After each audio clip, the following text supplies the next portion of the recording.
علامہ صاحب آپ اس پر کلام فرمائیں کہ فن شاعری میں سیدی اعلیٰ حضرت کا شریعت کا پاس رکھنا کس قدر آپ اس کا اہتمام فرماتے تھے؟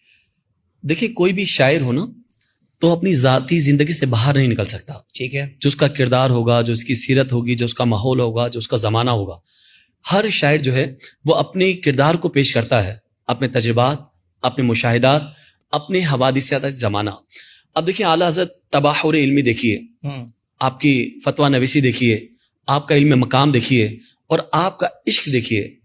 عشق میں تو آپ سرتابہ ڈوبتے ہوئے محسوس ہوتے ہیں. اور خود ہی فرماتے ہیں اے عشق تیرے صدقے جلنے سے چھٹے سستے، جو آگ بجھا دے گی وہ آگ لگائی ہے، جو آگ بجھا دے گی وہ آگ لگائی ہے. اب دیکھیں حافظ صاحب، اصل میں آپ خود فرماتے ہیں کہ میں نے شاعری جو سیکھی ہے نا، فرماتے ہیں کہ میں نے قرآن سے سیکھی ہے. تو جس کے پاس شریعت کا علم پورا موجود ہو، ابھی عمر آپ کی 13 سال 10 مہینے ہے، آپ براجمان ہوتے ہیں فتویٰ نویسی کی سیٹ پر، مسند پر براجمان ہو جاتے ہیں. اب بتائیں جب 13 سال 10 ماہ کی عمر ہو، تمام علوم عقلیہ اور نقلیہ سے فراغت حاصل ہو چکی ہو، مفتی شرع بن چکے ہوں، تو شریعت کا پاس کتنا ہوگا؟ پاس شریعت کیسا ہوگا؟ خود بلکہ آپ فرماتے ہیں کہ نعت کا جو میدان ہے نا، یہ کہا کہ اس میں بڑے بڑوں کو ٹھوکریں کھاتے ہوئے دیکھا گیا ہے. فرماتے ہیں کہ لوگ اس کو آسان سمجھتے، در حقیقت آسان نہیں ہے. جی فرمائے 2 دھاری تلوار پر قدم رکھنا ہے. بلکہ یہاں تک فرمایا، میرے امام فرماتے ہیں ملفوظات کے اندر فرماتے ہیں، فرمایا کہ اگر نعت لکھنے کا میدان ہے، اگر اس میں حد سے آگے بڑھا جائے تو الوہیت کے اندر انسان قدم رکھ سکتا ہے، اور کہا اس میں کچھ کمی کر دی جائے تو شان رسول میں کہیں تنقیص نہ ہو جائے. تو اب دونوں کا خیال رکھنا ہوگا. دونوں طرف کیا ہے؟ حد بندیاں ہیں. ہم کا راستہ بالکل آسان ہے، اس میں جتنی چاہیں آپ تعریف کریں، جہاں چاہیں بڑھ جائیں، مگر جب ذات رسالت مآب کی بات آتی ہے تو آپ کو شریعت کو ملحوظ خاطر رکھنا پڑتا ہے. رسالت کا مقام کیا ہے، حضور کا ادب کیا ہے، آداب نعت گوئی کیا ہے، ان چیزوں کا خیال رکھنا پڑتا ہے. اب دیکھیے میری امام کی بات، ایک شخص آتا ہے، ایک شاعر کہتا ہے جناب میں نے کلام لکھا ہے. آپ نے کہا کہ میں اکثر تو کلام میں کافی مراد آبادی کا سنتا ہوں یا اپنے چھوٹے بھائی حسن میاں کے سنتا ہوں. تو کہا حضرت سن لیں. بڑا اس نے ضد کرنا شروع کر دی. تو آپ نے کہا سنائیے.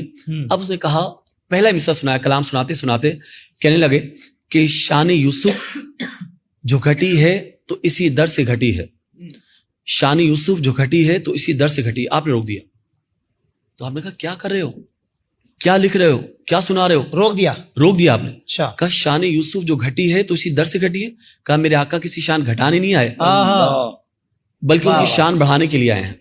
دیکھیں کم و بیش 1,24,000 انبیاء ہیں، یا وہ صحیح تعداد جو اللہ کے علم میں ہے، مگر وہی نام ہم جانتے ہیں جو حضور کی زبان اقدس سے نکلے ہیں. بہت اچھا. آپ دیکھیں تو پھر اس کو یوں کر دیا کہ شان یوسف جو بڑی ہے تو اسی در سے بڑی ہے. واہ واہ واہ واہ. اسی طرح ایک شاعر صاحب آئے، انہوں نے کہا کہ اس وقت مسجد نبوی سے باہر نکلتے نا تو صحن میں 2 درخت تھے، اور دونوں درخت ایسے تھے کہ لگتا تھا کہ بس سرکار کے روزے سے باہر آئیں، وہ دونوں درخت کھڑے ہوئے ہیں.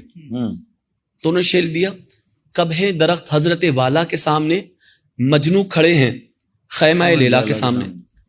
تو بڑا خوش ہوا کہ حضرت داد دیں گے. اعلیٰ حضرت فرمائیں کیا مثال دیے، کیا تشبیہ دیے. تو آپ نے روک دیا، کیا کہہ رہے ہو تم نے؟ خیمہ لیلا سے کیا مراد لی اور لیلا سے کیا مراد ہے؟ کب ہے درخت حضرت والا کے سامنے، گویا مجنو کھڑے ہیں خیمہ لیلا کے سامنے. تو یہاں خیمہ لیلا سے مراد ہماری گنبد خضرا، اور لفظ لیلا سے مراد حضور کی ذات. فرمایا اس کو چینج کر دیں، کب ہے درخت حضرت والا کے سامنے، قدسی کھڑے ہیں عرش معلیٰ کے سامنے. کیا بات ہے، کیا کہنے، واہ واہ. قدسی کھڑے ہیں عرش معلیٰ کے سامنے. اب دیکھیں عرش معلیٰ گویا حضور کی ذات ہو گئی، اور قدسی کی طرف یہ تشبیہ دے دی گئی درختوں کو.